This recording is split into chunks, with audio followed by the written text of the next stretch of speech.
एक missing purse से शुरू हुआ था और अब मिसिंग पर्सन पर पहुंच गया है। একটি হারিয়ে যাওয়া পার্সের মালিক খুঁজতে গিয়ে বেরিয়ে আসে ভয়ঙ্কর খুনের রহস্য। তবে খুনি চোখের সামনেই, কিন্তু কেউ তাকে চিনতে পারছে না। এমনই এক আজব মার্ডার মিস্ট্রি যেখানে লাশ পাওয়া যায় ফ্রিজের ভেতর। ডিটেকটিভ কি পারবে আসল সত্যটা বের করতে? শেষের টুইস্ট দেখে আপনিও চমকে যাবেন। তাহলে চলুন শুরু করা যাক। मिस्टर डोमिनिक तुम्हारा यहाँ पर आना कैसे? সিনেমার শুরুতে আমাদের একটি শহর দেখানো হয় যেখানে ডোমিনিক প্রাইভেট ডিটেকটিভ এজেন্সির পোস্টার লাগানো থাকে এবং সেখানে চাকরির বিজ্ঞাপনও দেওয়া থাকে যে তাদের একজন অ্যাসিস্ট্যান্ট ডিটেকটিভের প্রয়োজন। ঠিক সেই সময় ভিকি নামের এক ব্যক্তি ডোমিনিকের সাথে দেখা করতে যায় এবং ডোমিনিক ভিকিকে 1 মিনিট চুপচাপ দেখতে থাকে। এরপর সে কিছু না বলেই সরাসরি তাকে বলে, আমি তোমাকে অ্যাসিস্ট্যান্টের চাকরিটা দিচ্ছি এবং আমাকে একটা গুরুত্বপূর্ণ কেসের জন্য বাইরে যেতে হবে, তাই আমার সাথে চলো। ভিকি একটু অবাক হয়ে যায় এবং তাকে বলে, আপনি কোনো প্রশ্ন না করেই আমাকে কিভাবে চাকরিতে নিয়ে নিলেন? তখন ডোমিনিক বলে, আমি তোমাকে লক্ষ্য করেছি, তোমার চোখের নিচে কালো দাগ আছে, এর মানে তুমি বেশি ঘুমাও না। আর এটা ডিটেকটিভের প্রধান গুণ, কারণ আমাদের চাকরিতে ঠিকমতো বিশ্রামের সময় হয় না। আর তোমার হাতে যে ব্যাগটা আছে তাতে এয়ারপোর্টের ট্যাক্স ট্যাগ লাগানো আছে, এর মানে তুমি সম্প্রতি বিদেশ ভ্রমণ করেছ। আর তোমার হাতে যে ট্যাটু আছে সেটা পর্তুগিজ ভাষায় লেখা, এর মানে তুমি পর্তুগাল বা ব্রাজিল গিয়েছিলে। তুমি যে জামা কাপড় আর জিনিসপত্র ব্যবহার করছো সব ব্র্যান্ডের, এর মানে তুমি বেশ ধনী পরিবারের ছেলে। আর এতটা ধনী হওয়ার পরেও তুমি শুধু স্যালারির জন্য চাকরি করতে আসোনি, বরং নিজের আগ্রহের কারণে এখানে এসেছো। যখন তুমি আমার সামনে বসেছিলে তখন তোমার ফোনে বুক মাই শো এর নোটিফিকেশন এসেছিল যে তুমি রাত 1টায় মার্ডার ইনভেস্টিগেশন মুভি দেখতে যাচ্ছ। আর এতেই আমি বুঝে গেলাম যে তোমার ইনভেস্টিগেশনে বেশ আগ্রহ রয়েছে। আর সবচেয়ে জরুরি কথা হলো আমি তোমার বাইকটাও দেখেছি, তাই আমি তোমার বাইকটা ব্যবহার করতে পারবো, এই কারণে আমি তোমাকে সিলেক্ট করেছি। এসব শুনে ভিকি 1 সেকেন্ডের জন্য চিন্তায় পড়ে যায় যে এত কম সময়ে ডোমিনিক এত সব কিভাবে লক্ষ্য করলো। এরপর সে বলে, আমি শীঘ্রই কানাডা চলে যাব, আর ততক্ষণ পর্যন্ত আমার হাতে সময় আছে, তাই আমি এই চাকরিতে জয়েন করছি, কারণ ইনভেস্টিগেশন করা আমার খুব পছন্দ। কিন্তু এই যে ট্যাটুটা, এটা আমি বিদেশে নয় বরং গোয়াতে বানিয়েছিলাম। এটা শুনে ডোমিনিক হাসতে হাসতে বলে, বড় বড় ডিটেকটিভরাও 1% ভুল করে, তাই আমারও এটা বুঝতে ভুল হয়ে গেছে। এরপর তারা দুজনে বাস স্ট্যান্ডে গিয়ে কারোর জন্য অপেক্ষা করতে থাকে। ঠিক সেই সময় বাস স্ট্যান্ডে একটা লোক ঘাবড়ে গিয়ে হাঁটতে হাঁটতে পড়ে যায়। ডোমিনিক তার পড়ে যাওয়া জিনিসগুলো তুলে তাকে দেয় এবং তখনই সে সোমন নামের এক ব্যক্তিকে দেখে। তখন সে তার পিছু নিতে শুরু করে। এরপর ভিকি তাকে জিজ্ঞেস করে, আপনার বাড়িতে পুলিশ ইউনিফর্মে আপনার ছবি কেন? তখন ডোমিনিক বলে,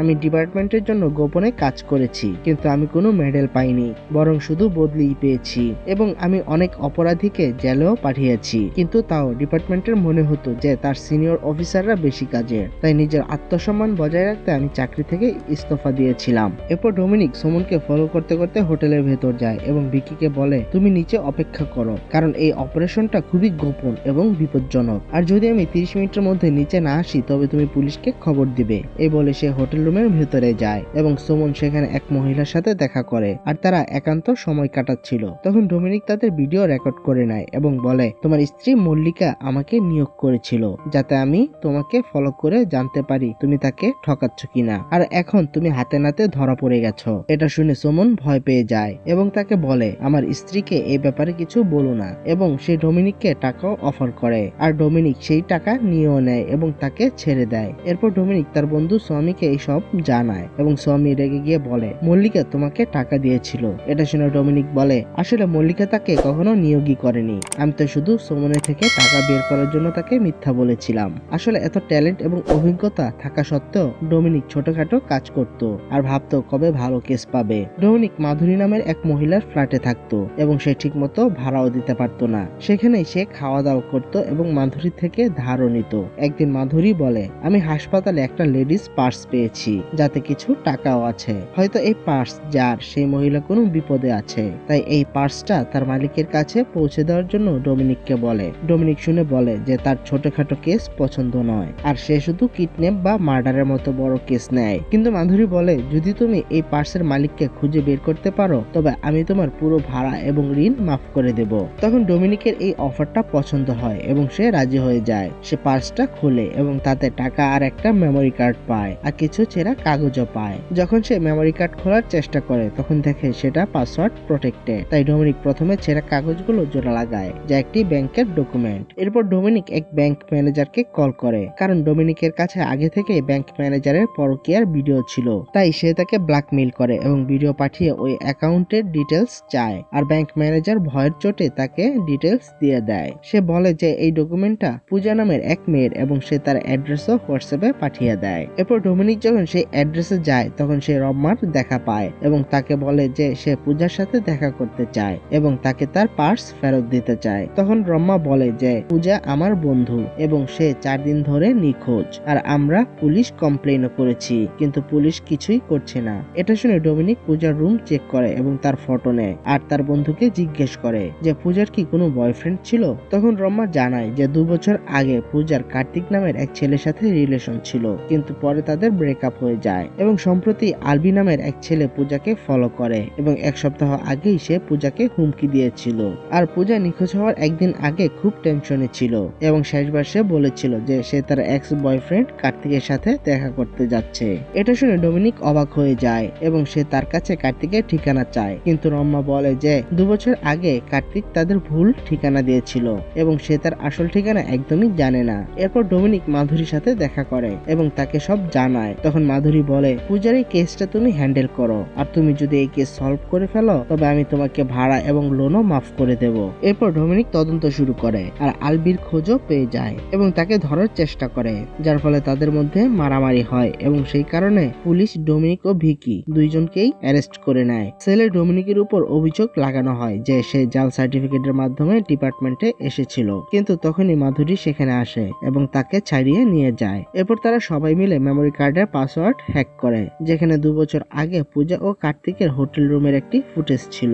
এরপর ডোমিনিক কার্তিকের গ্রামে যায় এবং সেখানে তার বোন নন্দিতার সাথে দেখা করে। তখন নন্দিতা জানায় যে কার্তিক 2 বছর আগে থেকেই নিখোঁজ। এটা শুনে ডোমিনিক খুব অবাক হয়ে যায়। এখানে আমরা জানতে পারি যে আসলে ডোমিনিকের কালার ব্লাইন্ডনেস আছে এবং তার ডিপার্টমেন্ট যখন এই বিষয়ে জানতে পেরেছিল তখন তারা তাকে চাকরি থেকে বের করে দিয়েছিল, আর তারপর তার স্ত্রীও তাকে ছেড়ে চলে যায়। সে ভাবতে থাকে যে পূজার নিখোঁজ হওয়া এবং কার্তিকের নিখোঁজ হওয়ার মধ্যে নিশ্চয়ই কোনো যোগসূত্র আছে, তাই আগে কার্তিকের ব্যাপারে জানা জরুরি। এরপর ডোমিনিক কার্তিকের কাজের জায়গায় যায় এবং সেখানে তার বস প্রকাশের সাথে দেখা করে। প্রকাশ জানায় যে আমরা আসলে একটা এনজিও, যখন কোর্ট কেসে গরিব লোকেরা উকিল নিতে পারে না তখন আমরা তাদের সাপোর্ট দেই। সে সেখানে কার্তিকের ব্যাপারেও বলে যে কার্তিক আসলে খুব ভালো ছেলে, কিন্তু জানি না কেন হঠাৎই সে চাকরি ছেড়ে চলে যায়। এরপর ডোমিনিক কার্তিকের পুরনো বাড়িওয়ালা সুন্দরের সাথে দেখা করে এবং তাকে জিজ্ঞেস করে যে শেষবার কার্তিককে সে কবে দেখেছিল। তখন সুন্দর বলে যে সেই সময় আমার চোখের অপারেশন হয়েছিল, তাই আমি সব ঝাপসা দেখতাম, কিন্তু 2 বছর আগে 31শে ডিসেম্বর আমি কার্তিককে শেষবার দেখেছিলাম। আর তার পরদিন মানে 1 জানুয়ারি সে এক মহিলাকে কার্তিকের রুমে একটা বড় ব্যাগ নিয়ে যেতে দেখে। সে ওই মহিলাকে আগে কখনো তার রুমে দেখেনি। তারপর থেকে কার্তিককে তারা আর কখনো দেখেনি। এটা শুনে ডোমিনিক ভাবতে থাকে যে আসলে কার্তিকের রুমে আসা ওই মহিলা কে হতে পারে। তখন সে সাথে সাথে নন্দিতাকে কল করে জিজ্ঞেস করে যে সে কি কখনো কার্তিকের রুমে গিয়েছিল নাকি। তখন নন্দিতা মানা করে বলে যে সেই সময় সে কলকাতায় ছিল, তাই সেখানে যাওয়ার প্রশ্নই আসে না। এরপর ভিকির মাথায় কিছু একটা চলতে থাকে এবং সে একটা সম্ভাবনার কথা বলে যে হতে পারে কার্তিকের কোনো দ্বিতীয় প্রেমিকা ছিল যাকে পূজা দেখে নিয়েছিল, আর এই কারণেই তাদের দুজনের ঝগড়া হয় এবং ব্রেকআপও হয়ে যায়। ডোমিনিক বলে যে এই দিক থেকে দেখলে এটাও হতে পারে। ঠিক সেই সময় দিব্যা, যে কার্তিকের অফিসে কাজ করত, সে কার্তিকের কিছু কেসের ডিটেলস ডোমিনিককে পাঠায়। কার্তিক যে এনজিওতে কাজ করত তারা শুধু লিগ্যাল কেস হ্যান্ডেল করত, তাই ডোমিনিক ভাবে যে কার্তিক যে কেসগুলো নিয়ে কাজ করছিল সেই কেসের বিপক্ষ পার্টি থেকে তার বিপদ আসতে পারে। এখন এই অ্যাঙ্গেলে দেখলে জানা যায় যে কার্তিক 3টি কেস হ্যান্ডেল করছিল, যাতে টনি, সঞ্জয় এবং ইব্রাহিম নামের 3 জন জড়িত ছিল। আর ডোমিনিক বলে যে এই 3 জনের মধ্যে কারো না কারো কার্তিকের নিখোঁজ হওয়ার সাথে কোনো লিঙ্ক অবশ্যই আছে। এরপর ডোমিনিক জানতে পারে যে কার্তিকের এক মামা তামিলনাড়ুতে থাকে, তাই সে তামিলনাড়ু গিয়ে কার্তিকের মামা চন্দ্রশেখরকে খোঁজার চেষ্টা করে, কিন্তু একজন লোক তাকে জানায় যে চন্দ্রশেখর নাটক করে এবং এখন সে কোনো কাজে বাইরে গেছে। ডোমিনিক নিজের ফোন নম্বর দিয়ে বলে যে সে যখন আসবে তখন তাকে কল করতে। এর মাঝে ভিকি ডোমিনিককে কল করে জানায় যে আমরা প্রথমে সঞ্জয়ের সাথে দেখা করে তাকে কার্তিকের মিসিং পোস্টার দেখিয়েছি, কিন্তু তার এক্সপ্রেশন একদম নর্মাল ছিল, যা দেখে মনে হয় তার কার্তিকের কেসের সাথে কোনো লেনদেন নেই। এরপর তারা ইব্রাহিমের সাথে দেখা করে। সে খুবই ক্যাজুয়ালি কথা বলছিল আর তার আচরণ দেখেও মনে হচ্ছিল যে হয়তো তার কোনো লিঙ্ক নেই। কিন্তু যে তৃতীয় ব্যক্তি টনি, সে এখন দুবাই থেকে ফিরে এসেছে। পরদিন ডোমিনিক ডমিনিক আর ভিকি টনির কাছে যায় তার সাথে দেখা করার জন্য এবং তারা তাকে কার্তিকের মিসিং পোস্টার দেখায়। পোস্টার দেখে টনির এক্সপ্রেশন বদলে যায়। টনি তাদের বলে যে আমি একে চিনি না, কিন্তু ডমিনিক বুঝে যায় যে ও নিশ্চয়ই মিথ্যা বলছে। এরপর ফিরে আসার সময় ডমিনিক আর ভিকি সিদ্ধান্তে আসে যে কার্তিক মিসিং কেসের 3 সন্দেহভাজনের মধ্যে তাদের টনির উপর সন্দেহ আছে, অর্থাৎ কার্তিকের নিখোঁজ হওয়ার সাথে তার কোনো না কোনো যোগসূত্র অবশ্যই আছে। সেই রাতে নন্দিতা ক্যাজুয়ালি ডমিনিকের কাছে তার তদন্তের ব্যাপারে জিজ্ঞেস করে। তখনই হঠাৎ একটি গ্যাং সেখানে এসে ডমিনিককে হুমকি দেয় যে কেন সে পুরনো কেস নিয়ে ঘাটাঘাটি করছে। একই সাথে তারা তাকে মারধর করে এবং ওয়ার্নিং দিয়ে চলে যায়। কিছুক্ষণ পর টনি ডমিনিককে কল করে এবং তাকে বলে যদি এই কেসে তুই বেশি মাথা ঘামাস তাহলে পরের মিসিং কেসটা তোর হবে। এখন এতে নিশ্চিত হয়ে যায় যে টনি কার্তিককে গুম করিয়েছে। এরপর ডমিনিক এনজিওর বস প্রকাশের ইনস্টাগ্রাম চেক করে আর সে তার 31শে ডিসেম্বরের ছবি একদম নরমাল পায়, কিন্তু 1 জানুয়ারির ছবিতে প্রকাশের মাথায় চোট দেখতে পায়। তখন ডমিনিক বুঝে যায় যে নিশ্চয়ই তার সাথে রাতে কিছু হয়েছিল। তারপর সে ভাবতে থাকে যে 31শে ডিসেম্বর রাতে আসলে কি হয়েছিল। এরপর সে পূজার মায়ের সাথে দেখা করে এবং তাকে জিজ্ঞেস করে যে পূজা নিখোঁজ হওয়ার আগে তাকে কি কিছু জানিয়েছিল। পূজার মা তাকে জানায় যে পূজা সাধারণত হোয়াটসঅ্যাপে ফরওয়ার্ডেড লিংক পাঠাতো আর নিখোঁজ হওয়ার দিন আমি তাকে কল করেছিলাম। তখন পূজা বলেছিল আমি বাস স্ট্যান্ডে আছি এবং বন্ধুর সাথে দেখা করতে যাচ্ছি। পরের সিনে আমাদের অতীতে নিয়ে যাওয়া হয় আর এখানে একটা টুইস্ট আসে। আসলে পূজা বাস স্ট্যান্ডে অপেক্ষা করছিল। তখন এক চোর তার পার্স চুরি করে পালাতে শুরু করে, কিন্তু চোর ঘাবড়ে গিয়ে সে পার্সটা নিচে ফেলে দেয়। ঠিক সেই সময় ডমিনিক সুমনকে ফলো করতে সেখানেই দাঁড়িয়েছিল এবং সে পার্সটা তুলে চোরকে দিয়ে দেয়। অর্থাৎ সুমনের ঘটনার সময় ডমিনিক যেই লোকটিকে পার্স দিয়েছিল সে আসলে চোর ছিল। পরে চোর পার্স নিয়ে হাসপাতালে যায় আর পার্স থেকে মোবাইল বের করে নিয়ে পার্সটা সেখানেই ফেলে দেয় আর এভাবে পার্সটা হাসপাতালে পৌঁছেছিল। এরপর গল্প বর্তমানে আসে। ডমিনিক এবং ভিকি প্ল্যান করে প্রকাশকে একা ধরে আর বন্দুক দেখিয়ে তাকে প্রশ্ন করে যে আসলে 31শে ডিসেম্বর কি ঘটেছিল। তারপর ভয়ের চোটে প্রকাশ তাদের সত্যিটা বলতে শুরু করে। আসলে 31শে ডিসেম্বর রাতে প্রকাশ নিউ ইয়ার পার্টিতে ছিল এবং সেখানে হঠাৎ করে কার্তিক চলে আসে আর দেখে যে প্রকাশ আর টনি একসাথে পার্টি করছে, অথচ কার্তিক তার বিরুদ্ধেই কেস লড়ছিল। কার্তিক এটা দেখে বুঝে গিয়েছিল যে প্রকাশ বিক্রি হয়ে গেছে এবং সে তাদের গোপন ফাইলগুলো নিয়ে তখনই সেখান থেকে বেরিয়ে যায়। কিন্তু প্রকাশ আর টনি দুজনে মিলে কার্তিকের পিছু নেয়। কার্তিক যখন পালাচ্ছিল তখন তারা গাড়ি দিয়ে কার্তিকের বাইকে ধাক্কা দেয়, যার ফলে কার্তিক পাশের একটি পুকুরে পড়ে যায় এবং এই অ্যাক্সিডেন্টে প্রকাশের মাথায় স্টিয়ারিং লেগে চোট লেগেছিল।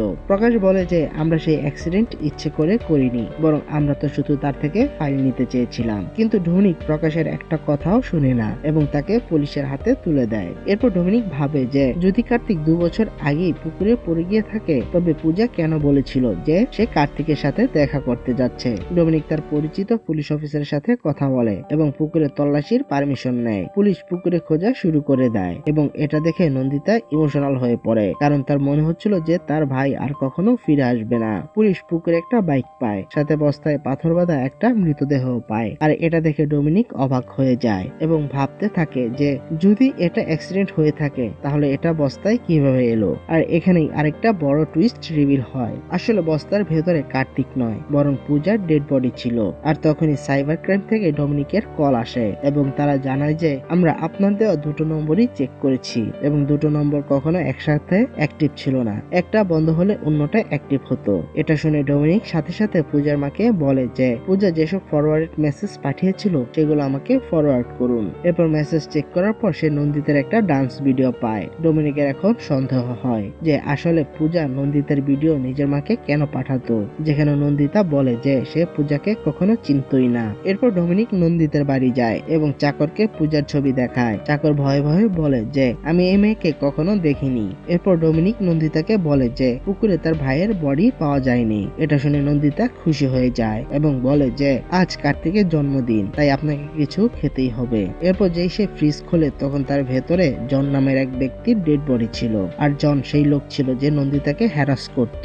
এরপর আমাদের একটা ফ্ল্যাশব্যাক দেখানো হয় যে নন্দিতা জনের ড্রিঙ্কে বিষ মিশিয়ে দিয়েছিল আর সেই ড্রিঙ্ক করেই সে মারা গিয়েছিল এবং তারপর নন্দিতা তার বডি ফ্রিজে লুকিয়ে রেখেছিল এবং এখন নন্দিতা সেই একই ড্রিঙ্ক ডমিনিককে অফার করে। তারপর সে তার সাথে ক্যাজুয়ালি কথা বলতে শুরু করে। ডমিনিক তাকে জানায় যে সে তার এবং কার্তিকের কল হিস্ট্রি চেক করিয়েছে এবং কল হিস্ট্রি থেকে তারা জানতে পারে যে যখন কার্তিকের নম্বর বন্ধ হতো তারপরে তোমার নম্বর চালু হতো। ডমিনিক তাকে তাকে এটাও বলে যে পূজা নিখোঁজ হওয়ার আগে নিজের মাকে তার ভিডিওর লিংক পাঠিয়েছিল এবং বলেছিল যে সে কার্তিকের সাথে দেখা করতে যাচ্ছে, মানে পূজা আসলে এখানেই এসেছিল। তখনই ডমিনিককে চন্দ্রশেখর কল করে বলে যে আমার নাম চন্দ্রশেখর। তারপর ডমিনিক তার কাছে কার্তিকের ব্যাপারে জানতে চায় যে 2 বছর আগে নিখোঁজ হয়েছিল।